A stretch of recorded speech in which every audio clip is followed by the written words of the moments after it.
The best ways to communicate with your ex while co-parenting are by sticking to the facts and documenting everything, especially with an app that is designed for this purpose.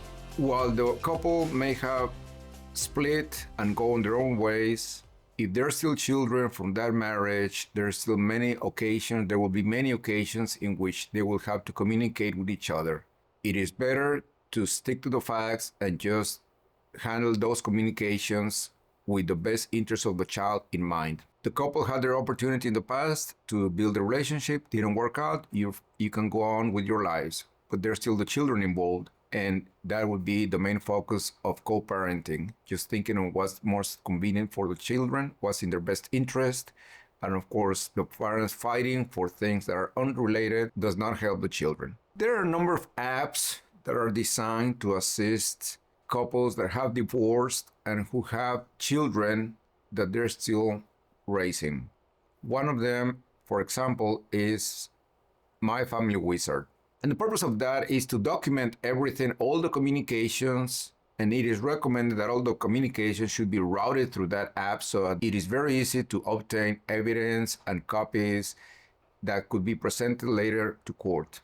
If there's no non-compliance with any order from the judge or with the decree, that can be reported in the app, and also the tone of the conversations are going to be recorded in the app in such a way that if there's later a question or a dispute of how both parties have been behaving, it's going to be very easy to obtain that evidence from the app.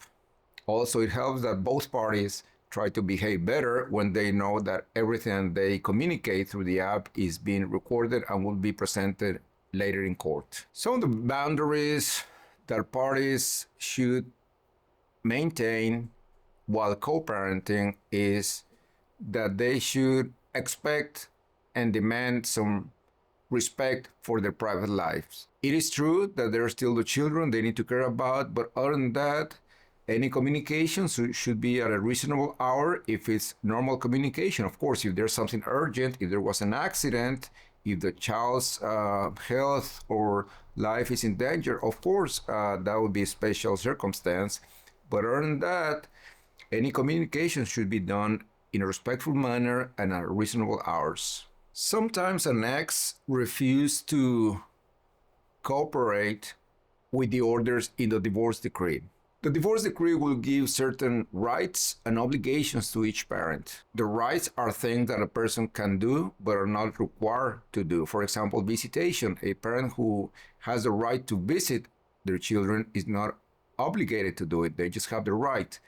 However, the obligation, for example, there could be an obligation to pay child support, and that is something that the person has to do to follow the orders from the judge. When an ex is not complying with the orders from the judge, the recommended procedure is to try to bring it up first to the ex, and if there's still no cooperation, then open a case in court to demand enforcement of the obligations that were ordered by the judge. If you have any questions about communicating with your ex or co-parenting, contact the law office of Mario Varela.